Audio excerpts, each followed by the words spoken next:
Welcome to History Date Night, a World War II podcast covering the Second World War in chronological order, from the opening shots to final victory. I'm Justin, and joining me is my wife and co-host, Jennie. Together we explore the people, battles, and turning points that shape the deadliest conflict in human history, one date at a time. On this episode, We suspect that this is some kind of coded message. The campaign is already going badly for many other reasons.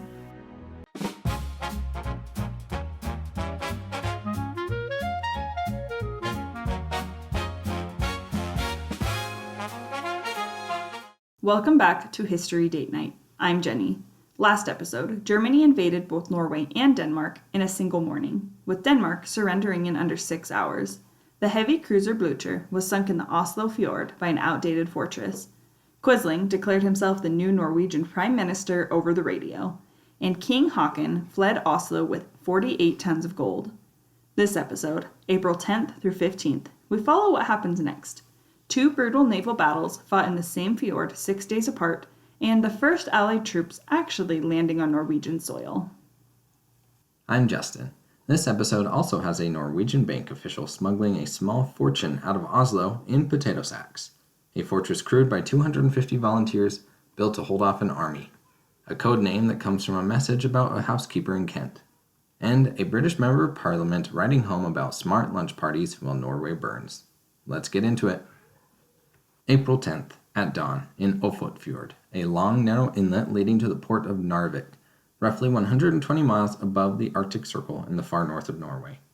Captain Bernard Warburton Lee leads 5 British H-class destroyers, Hardy, Hunter, Hotspur, Hostile, and Havoc, into the fjord in heavy snow to attack the 10 German destroyers that landed troops at Narvik the day before. This is an enormously risky mission, 5 ships against 10 in unfamiliar and confined waters, with no reliable intelligence on exactly where the German ships are anchored. The British achieve near total surprise.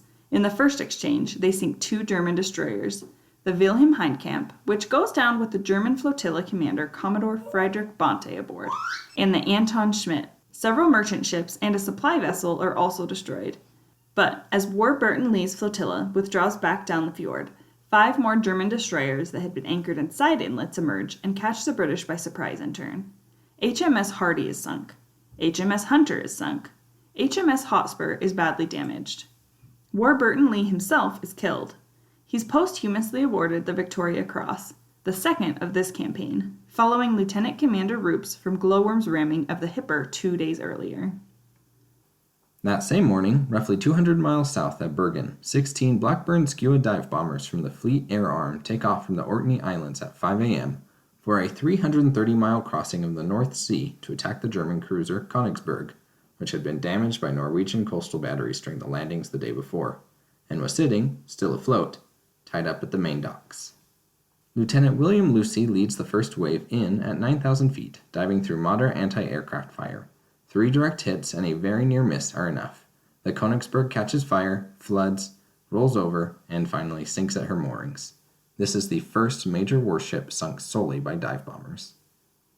Also, on April 10th, with Denmark now under German occupation, the Icelandic Parliament, the Althing, one of the oldest continuously operating legislative assemblies in the world, votes to assume the powers previously exercised by the Danish crown. It is Iceland beginning to govern itself, though the formal break from Denmark won't be finalized until 1944. And in Washington, Roosevelt issues an executive order freezing Danish and Norwegian financial assets in the United States, specifically to keep German-controlled banks from being able to access them. April 11th, the British submarine HMS Spearfish is patrolling the Kattegat, the strait between Denmark and Sweden. She fires on the pocket battleship Lutzow, which is returning from supporting the Oslo landings. 1 torpedo very nearly tears off her stern entirely. The ship survives, but she is knocked out of the war for a full year of repairs. This is a serious blow to German naval strength. The campaign in Norway is proving far more costly at sea than Berlin had anticipated. The same day, First Lord of the Admiralty, Winston Churchill, addresses the House of Commons to announce that Britain has occupied the Faroe Islands, a small Danish archipelago in the North Atlantic, roughly halfway between Scotland and Iceland. Churchill said, "We shall shield the Faroe Islands from all the severities of war and establish ourselves there conveniently by sea and air until the moment comes when they will be handed back to the crown and people of a Denmark liberated from the foul thraldom in which they have been plunged by the German aggression. It's a small, almost bloodless occupation, but it's also a preview of a pattern that will repeat across the war.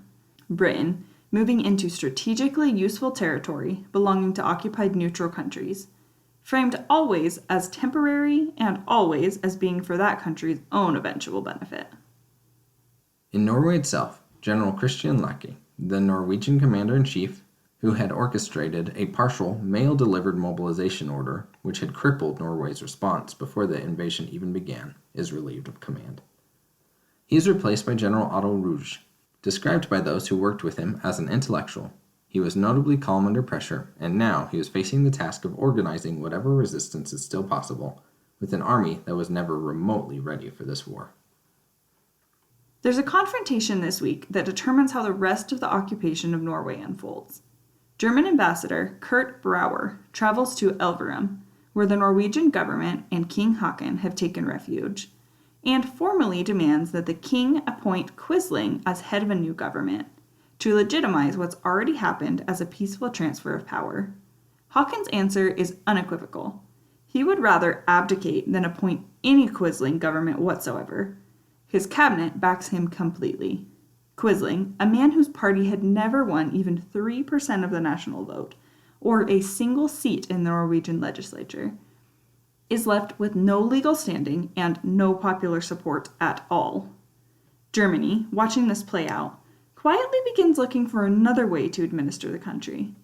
Quisling has become, within days of declaring himself the prime minister, more of a liability than an asset to the people who put him there. On the home front in Britain, Frederick Marquis, the Earl of Woolton, becomes Minister of Food, a position that will make his name a permanent fixture of wartime British cuisine through the invention of the Woolton pie, a vegetable dish born of rationing that is, by most accounts, not especially well loved. Back in Norway, HMS Furious, the aircraft carrier, attempts the first aerial torpedo attack of the war against German ships believed to be in Trondheim harbor. But the target has already departed and the mission accomplishes little. And RAF bombers make their first attack against an airfield inside occupied Norway, hitting Stavanger Airfield, the airport that the Germans had seized on the opening day specifically because it's controlled by Germany, lets the Luftwaffe project air power across the entire southern half of the country. April 13th. The Royal Navy returns to Ofot Fjord, in force to finish what Warburton Lee's raid started 3 days earlier. The battleship HMS Warspite, with her Swordfish floatplane scouting ahead, leads 9 destroyers up the fjord. The Swordfish sinks the German submarine U-64 with bombs before the surface action even begins. Then, Warspite and her destroyers hunt down and destroy every remaining German destroyer in the area. 3 sunk outright, 5 more scuttled by their own crews after taking heavy damage that they cannot survive. All 8 of the German destroyers that had escaped the first battle are gone by the end of the day. The Royal Navy loses none of its own ships, though HMS Eskimo and HMS Cossack are both damaged. The scale of the German naval defeat at Narvik is severe. Roughly 2,600 German sailors, now without ships, come ashore and are pressed into service as makeshift infantry alongside the mountain troops already defending the town, under General Edward Dietel. Vice Admiral William Whitworth, commanding the British force, radios London afterward, noting that the German garrison at Narvik is now stunned, disorganized, and that a single, well-organized brigade could likely take the town immediately. That message will matter enormously in the next few episodes, because the British commander actually tasked with the landing, Major General Mackesy, is a cautious officer who chooses not to act on that window of opportunity. We'll get to the consequences of that decision later. Meanwhile, the first real Allied ground forces begin arriving on Norwegian soil. British Royal Marines land at Namsos, a small port town of Trondheim, on the 14th. The first British boots on Norwegian ground in the entire campaign. The main expeditionary force follows at Harstad, north of Narvik, and troops also come ashore in the Lofoten Islands. On the same day, German paratroopers of the 7th Flagger Division drop into Dambas, a small railway junction town in central Norway, and land, by sheer misfortune for them, almost directly into the camp of a Norwegian infantry regiment. They take heavy casualties, but manage to damage the railway and occupy nearby farmhouses, disrupting Norwegian troop movements for several days regardless. As German forces bear down on Oslo, a bank official named Rudolf Sendergren played a key role in smuggling 11.1 million kroner, roughly 4.5 million American dollars at the time, out of the capital before it falls. The money is hidden in ordinary potato sacks and driven through active German lines and roadblocks to the town of Hamar. From there, it's carried to General Ruge's headquarters at Rena, where Norway's Minister of Commerce personally delivers it to fund the forming resistance, paying recruits, buying food and supplies for an army that has almost nothing else to work with. Norwegians resisted in many different ways. In Ingstadkleiva near Trondheim, a Norwegian artillery major named Hans Holtermann and 250 volunteers began reactivating an old, largely forgotten fort, which becomes known to history as Hegra Fortress. It will hold out against German forces for weeks, using equipment that predates the First World War. One of several small, stubborn pockets of resistance that spring up across Norway, even as the main campaign is clearly being lost.